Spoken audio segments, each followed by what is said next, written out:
在职场沟通里，有一套非常好用的中文表达逻辑。当你和同事的意见不一样、立场不一样的时候，它可以帮你把分歧变成合作。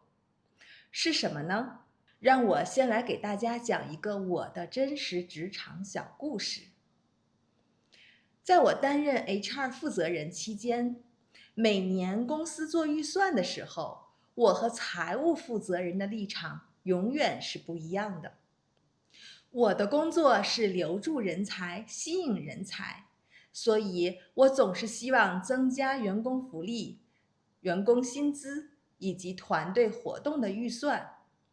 有的时候，我提交的人工成本预算会被财务总监退回。我故事里的这位财务总监是一位非常有经验的职场前辈。每次我的预算方案被退回的时候，他都会用非常成熟、温和的方式和我沟通。每次他都会这样先开口：我非常理解你希望通过提高员工待遇来留住和吸引人才的初衷。大家注意，这是第一步。他没有直接的反驳我，而是先去理解我，说出了我的初衷。当我知道他明白我的想法的时候，冲突就已经减少了一半儿。然后他会继续说，但是从财务的角度，我需要考虑整体的风险。如果每个部门的成本都在增加，而公司的收入没有很大的提升，整体的利润就会受到影响。这是第二步。他用但是作为转折，不是否定我，而是客观地讲出了自己岗位的立场和责任。最关键的是这最后一句，不如我们一起讨论一下，找一个两全其美的方式，既可以激励员工，又可以合理的控制人工成本。你觉得呢？在他的建议下，我们坐在一起，讨论出了很多的可行方案，最终选出最适合的那一个。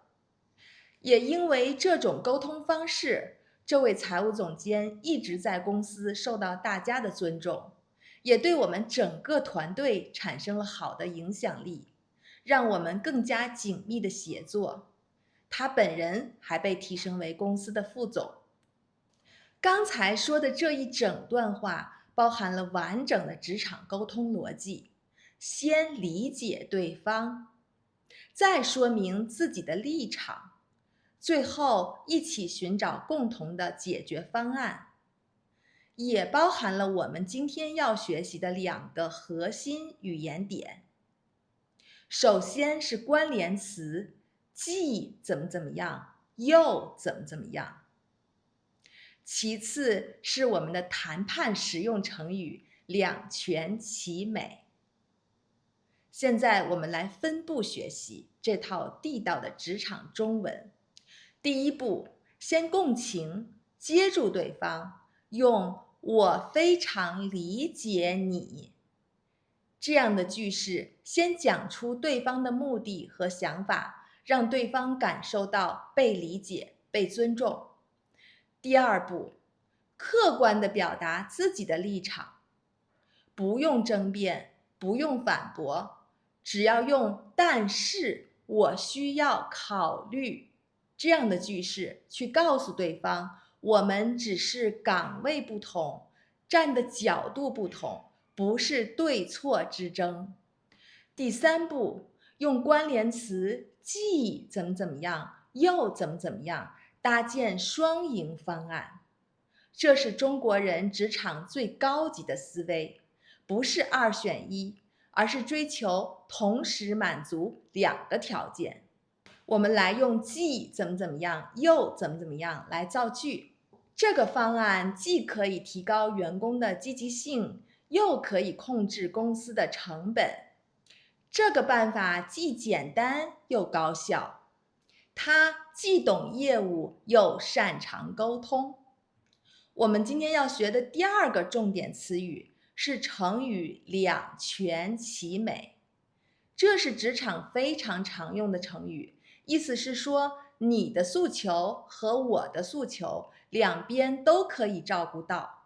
当你说出两全其美的时候，你就是在告诉对方，我们不是对手，我们是一起解决问题的团队。